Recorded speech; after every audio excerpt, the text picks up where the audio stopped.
The plants sold to you every May, the annuals stacked in those bright plastic trays by the entrance of every big box store, were never built to survive an American summer. They were built to look perfect on the shelf in April under a mister for exactly long enough to get you to the checkout line. Nobody in that supply chain gets paid if your garden survives July. They get paid when you come back.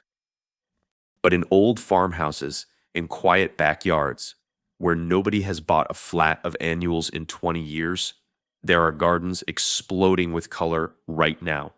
95 degrees, no rain in 3 weeks. And the flower beds look like something out of a magazine. Not because those gardeners are working harder, because they planted differently. 9 perennials, all of them thriving in the exact heat that is currently killing your neighbor's garden, and every single one of them gets stronger, not weaker, the longer the drought goes on. If you plant these this month, you will not just survive this summer. You will never buy another tray of dying annuals again. Let's get into it. Plant 1, Gaillardia, the blanket flower. There is a wildflower that grows on sand dunes in the kind of soil that would kill almost anything else, reflecting heat back up into its own leaves all day long, and it blooms harder the hotter it gets. That is Gaillardia. Fire red petals fading into a gold tip, like the plant is literally painted with the sunset. And it does that from June straight through the first frost. Gaillardia aristata is hardy in USDA zones 3 through 10, which means almost nobody in this country is outside its range. Here's what almost no gardening video tells you about this plant. It does not want rich soil. It does not want your compost. Gaillardia evolved in poor, sandy, fast-draining ground. And if you plant it in a heavily amended flower bed, it grows soft, leggy, and it rots at the base by August.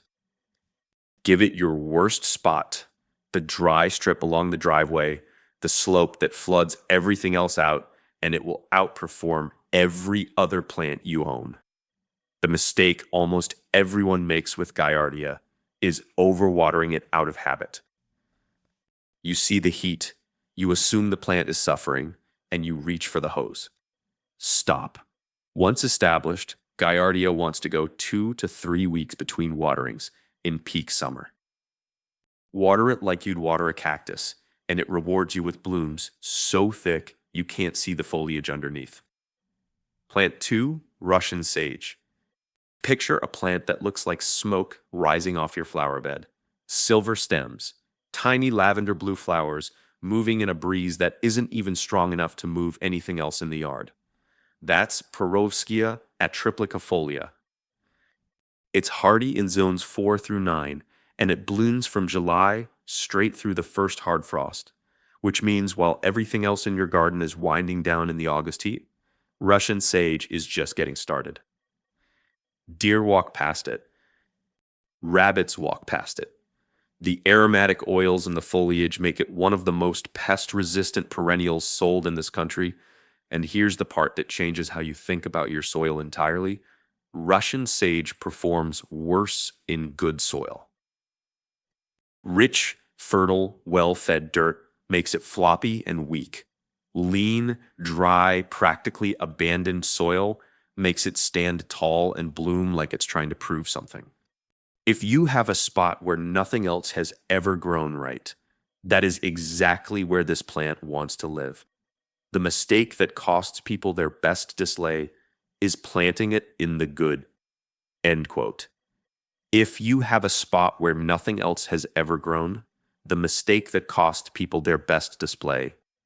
Bed, right next to the roses, right next to the hostas, in soil you've spent years improving. Russian sage in rich soil needs to be staked or collapses under its own growth by mid-July. Plant it in the forgotten corner instead, and it needs nothing from you at all. Plant 3, coneflower. There's a plant growing wild across the American prairie right now that indigenous communities used medicinally for centuries before a single nursery ever sold it in a pot. And it happens to be one of the most heat-tolerant, coneflower, drought-proof perennials available to home gardeners in this country. Echinacea purpurea is hardy in zones 3 through 9. Daisy-shaped blooms in purple, white, orange, and deep red, radiating out from a raised, spiky center that gets more architectural as the season goes on.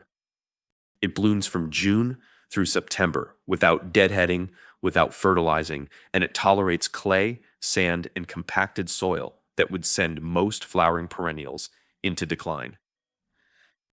In a 100-degree week, when your neighbor's flower bed looks defeated, Keenflower is still standing there, fully open, because the plant is built for exactly this. Here's the detail almost every gardening channel skips. The seed heads that form after the petals drop are more valuable than the flowers themselves. Leave them standing through fall and winter instead of cutting them back, and goldfinches will feed on them for months. Cut them down for a tidy look, and you're throwing away a free wildlife food source for nothing more than appearances. Plant 4. Yarrow. This plant grows in gravel. It grows in cracked, compacted, bone-dry soil where you've already killed 3 other things and given up. And then it blooms for 6 straight months without asking you for a single drop of extra water. Achillea millefolium is hardy in zones 3 through 9, with flat-topped flower clusters in yellow, white, coral, and deep red, depending on the variety, sitting above feathery, silver-green, intensely aromatic foliage. That aroma is doing more than smelling nice. It's a natural deterrent that keeps deer and rabbits from bothering it, and yarrow actually releases compounds into the surrounding soil that suppress weed germination nearby. But you are getting color, drought tolerance, and a built-in weed barrier from one plant that costs about $8 at a nursery. The mistake with yarrow is the opposite of what you'd expect. People plant it in their best soil, thinking they're helping it. Rich, heavily amended dirt makes yarrow floppy and weak. It leans open. It underperforms. Poor, dry, neglected soil is what makes it bloom hardest and stand tallest. Match the plant to the punishment, not the pampering. Plant 5. Sedum autumn fire. Every leaf on this plant is its own water tank. Sedum stores moisture directly inside its tissue, the same survival trick a cactus uses, which is why documented cases show established sedum surviving 6 to 8 weeks without a single watering and bouncing back with 0 damage. Try that with a petunia and see what happens. Sedum spectabile is hardy in zones 3 through 9. Through summer, it holds tight, structured rosettes of blue-green foliage. By September and October, the flower heads transition from soft pink to a deep coppery red, the most dramatic color shift of any plant on this list. And that structure holds straight through the first frosts, getting you a plant that looks intentional in your garden even in November when everything else has collapsed. Here's the mistake. Fertilizing sedum, even lightly, produces tall, weak, floppy stems that split open in the middle by August. Stop feeding it entirely. Lean soil and total neglect are what keep this plant compact, colorful, and self-supporting all season long. Plant 6. Lantana. If you've ever watched a single flower cluster change color while you're staring at it, that was probably lantana. Individual florets open yellow and shift to orange, then deep red, all in the same cluster at the same time, which is why the plant looks like it's on fire from a distance. Lantana chimera is a true perennial in zones 8 through 11 and treated as an aggressive annual bloomer everywhere colder. But here's what makes it earn a spot on a heat-proof list. It does not just tolerate extreme heat, it requires it. Below 80 degrees, lantana blooms modestly. Above 90, In the exact conditions that stall out most flowering plants, lantana hits its peak performance. It is one of the most drought-resistant flowering plants sold in America, and butterflies work it constantly through the hottest part of the afternoon when most other blooms have folded up to conserve moisture. Click 1. The mistake is treating it like a delicate bedding plant. Lantana wants to be planted and then left alone. Overwatering it is the single fastest way to kill it. Root rot sets in long before drought ever will. Water it deeply once, then walk away and let the soil go bone dry between waterings. Plant 7, Black-Eyed Susan. Black-Eyed Susan grows wild along American roadsides from Maine to Texas. And people still drive to a garden center every spring and pay $9 a pot for something nature has been growing for free along every highway in this country for centuries. Rudbeckia algida is hardy in zones 3 through 9. Golden yellow petals radiating around the dark, almost black center, blooming from July straight through October, right when most summer gardens start looking exhausted. It handles poor soil, drought, and neglect without complaint, and it spreads 2 ways at once. Underground rhizomes expand the colony quietly beneath soil, while drop seeds germinate into new plants the following spring. Plant 1 in July. By next summer, the clump is visibly larger. By year 3, you have a sweeping colony you never watered, never fertilized, and never touched beyond the initial planting. The mistake that costs people the most blooms is deadheading every single spent flower out of habit. Leave the seed head standing through fall and winter instead. Goldfinches and sparrows will feed on them through the coldest months, and you'll get volunteer seedlings next spring that didn't cost you a dime. And plant 8, butterfly weed. This is the plant most gardeners walk straight past at the nursery because it looks unremarkable in a small pot. In the ground, in full July sun, it becomes one of the most vivid orange displays available in American horticulture, and it happens to be the single most important host plant for monarch butterflies on their entire migratory path. Asclepias tuberosa is hardy in zones 3 through 9. It develops a deep taproot that can reach several feet down into the soil, which is exactly why it shrugs off drought that devastates shallow-rooted plants. That taproot also means it despises being moved once established, so choose its spot carefully and commit. Monarch populations have collapsed by an estimated 80% over the past 2 decades, largely due to the loss of milkweed habitat across the country. Every butterfly weed planted in the home garden is a small, direct act of habitat restoration, not a metaphor. A literal way station on a migration route that spans thousands of miles.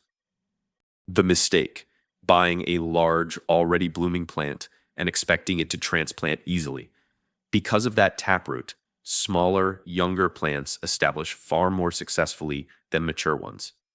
Buy it small, plant it once, and never move it again. Plant 9, Verbena bonariensis.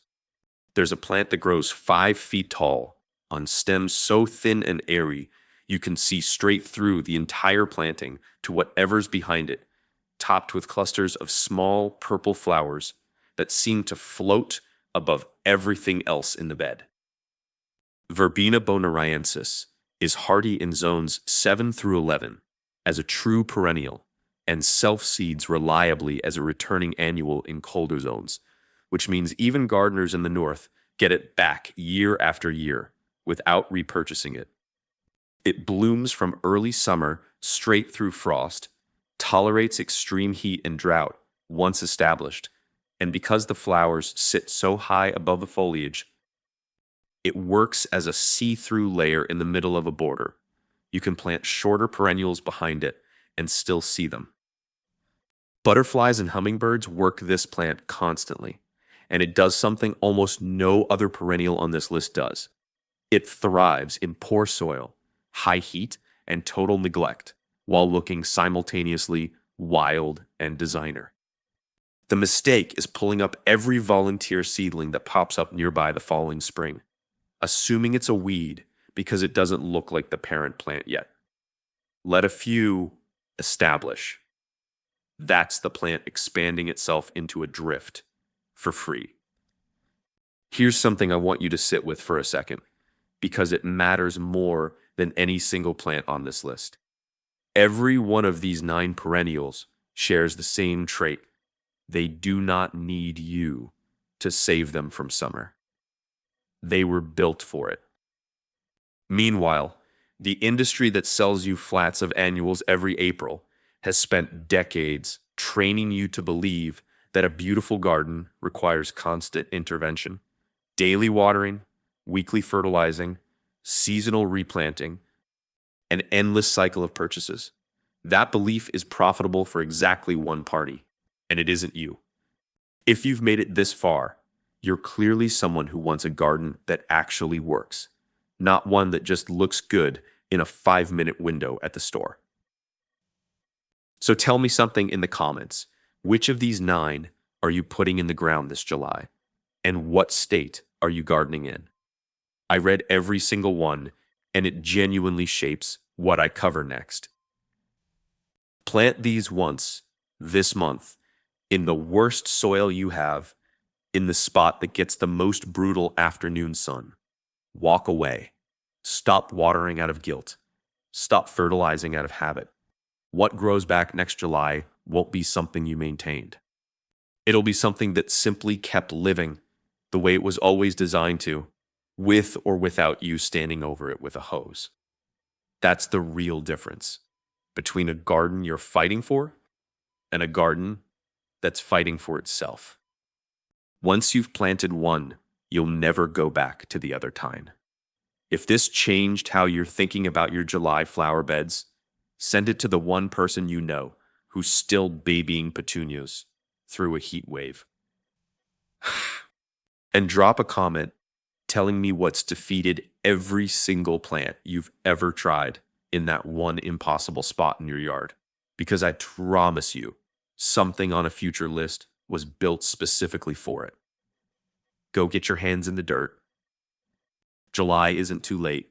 For these 9, it's exactly on time.